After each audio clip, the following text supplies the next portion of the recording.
pre-Accrington Stanley away then. Gary, can you sort of see the confidence creeping back into the lads after the last 3 games? Yeah, I think so. I think that that was the buzzword, wasn't it, leading up to these games, where the lads had lacked a little bit of confidence in their games.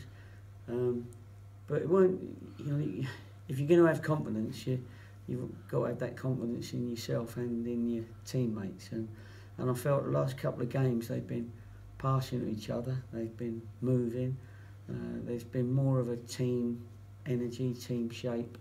And I think it's helped them all get to a level where both games we beat the opposition at their own game as far as possession was concerned. You know, Everton, that's their game, and Luton, of course, that's their game. So I was pleased with that. But we also had an end product to both of those games, and it'd be nice to score a few more and not make them so close. But and obviously win one rather than draw one. But I've seen an improvement in our confidence in our game.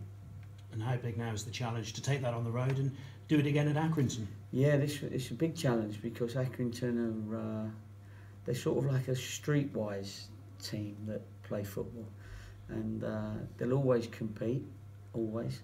And so we've got to go there, compete like Billy O, and make sure that you try and keep the ball and carry on our newly found confidence away from home at Accrington.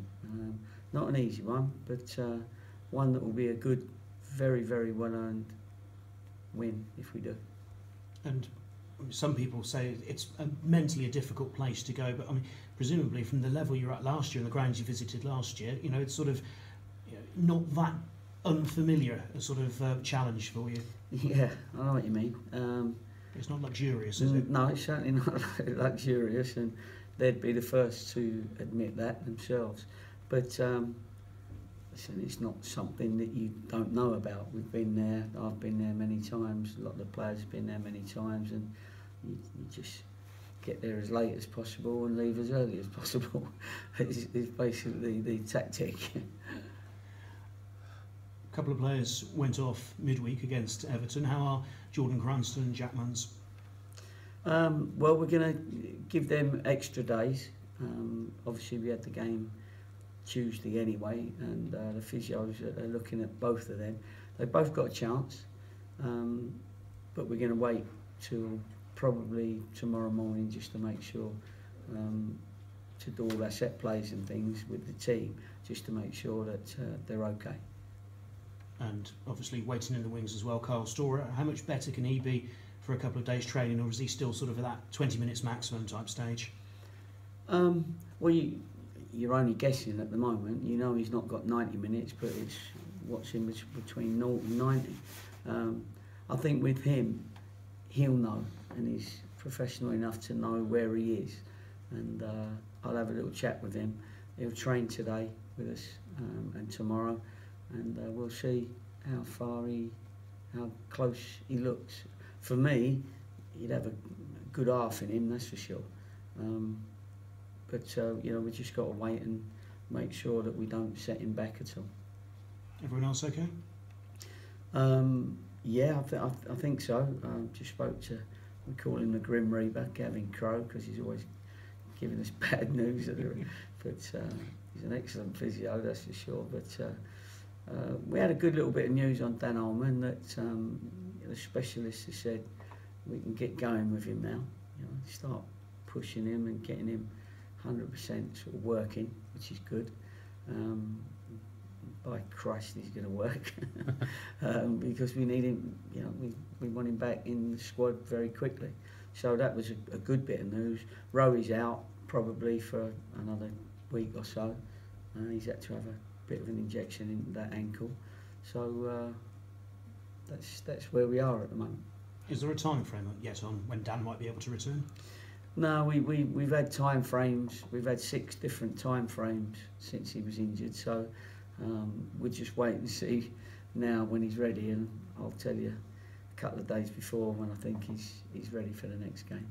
Thank you. Good luck. No problem. Just on Dan, There is a reserve game next week in Carl, sorry, there is a reserve game on Tuesday, am I right, at Southend? Yeah, there was. I think it's been cancelled. Right. Yeah. But would that be too early? Certainly too early for Dan. But would that be more ideal for Kyle to get more match minutes if well, if we don't play that game, we'll play some form of 90-minute game for him. You know, the kids are playing us regular at the moment, but it's good for the kids because our YTS boys, because you know we're seeing that 2 or 3 of them are decent and you know pretty close to the pros, and that's good. So it gives them a great opportunity to show me where they are in relationship to the first team.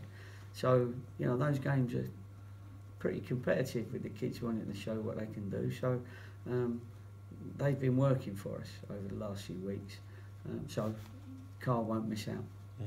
With Jack, it's probably untimely. Probably the last player you wanted to go down injured on Tuesday, because he'd come back into the side and was beginning to rediscover his best form, wasn't he? Yeah, well, the game suits him that we're playing, you know, which is, you know, he likes to have lots of possession. He's a busy player and he's done very well. He's had 2 good games. So it'd be disappointing not to have him, but we'll have to wait and see. I know he believes that he'll be okay. So, and he said that to me straight after the game. And the Grim Reaper tells me that he's still got a chance. Yeah. Would it be too early to say that Kyle would be the man to come in place of him to start a game? I'm not sure whether Kyle's ready to come in and start a game. You know, I think we've got others that are probably just ahead of Kyle. You don't want to be starting somebody that you're going to have to take off because you know you might need tactically someone else to be on the pitch or come onto the pitch, and you don't want to. It's not wasting a substitution, but you know it's one that you've got to be careful that it doesn't kick you up the bum because you've done something that you really shouldn't do. But no, he'll be okay. He'll get his games. We're only 11 games into the season. He couldn't play in the first 8 anyway. But I'll know when he's absolutely ready because his jokes will get funnier. Will yours? Well, probably. 3 games into a good run now. You mentioned after that for sort of first 10 games of the season. How important is it to keep that moving forward and not to have more setbacks, given the sort of the state of the table? You're not going to go from now to the end of the season without a defeat, that's for sure. But it's the number of defeats. It's how you're going to come back from that defeat. You know, we're in there. We've got to compete. And the one thing to do is not at this moment in time start panicking on anything. You know, we could lose at Accrington and win the next 3. We could win at Accrington and lose the next 3. You know, we've got to be careful that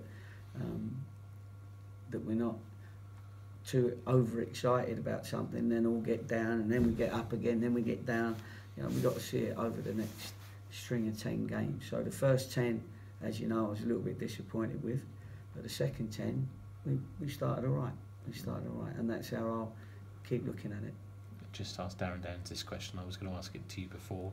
Any news on his contract? His answer, by the way, was he's happy to go with the flow at the moment and pay back to the squad. He's got to go with the flow at the moment because he was out of contract at the end of the season, but the club kept paying him his wages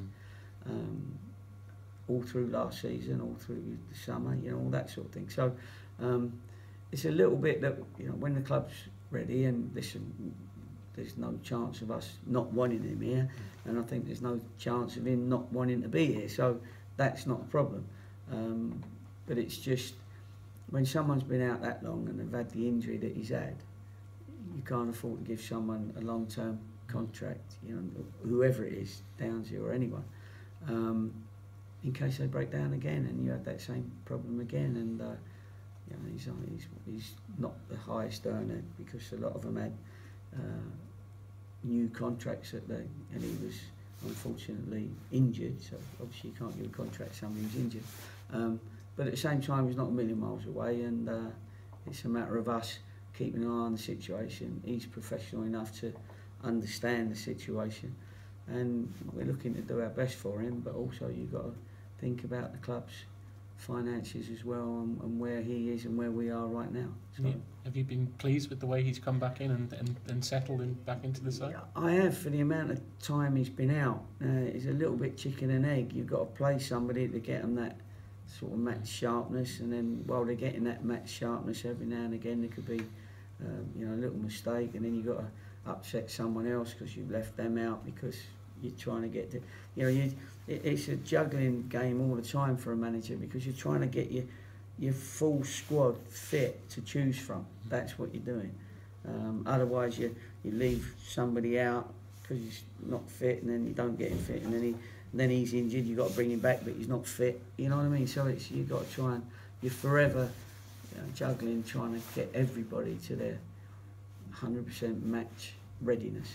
Just finally, mention on other contracts, obviously most of the squad are on just 1 year contracts. Have you begun to start thinking about whether you'd speak to any in January about? The players have had the right go. Yeah. Well, you're just coming to my head on this Agent James. Yeah. There's no telegraph sting. No, on this one. but listen, the first time you start thinking about that is when it gets to the January windows, because there may be some that you're going to have to say, look, you're not going to be in our squad regular, and there'll be some where you say, look, you will be in our squad regular, and whatever division we're in, we want you here, sort of thing. Because there's another thing, that you don't know where you're going to be still at Christmas time. So, however, you want to keep your better players so you don't lose them, and then there's all sorts of scenarios. What you have to do is just be honest with the lads as you go. If they ask you a question, you give them the answer, whatever the answer is. But around about Christmas time, you start sort of looking at people that are coming out of contract. But for that, you've got to be in the top half. If you're in the bottom half, then of course we're not quite doing it, and so you have to be careful who you give new contracts to at that point. Excellent. All Cheers. right.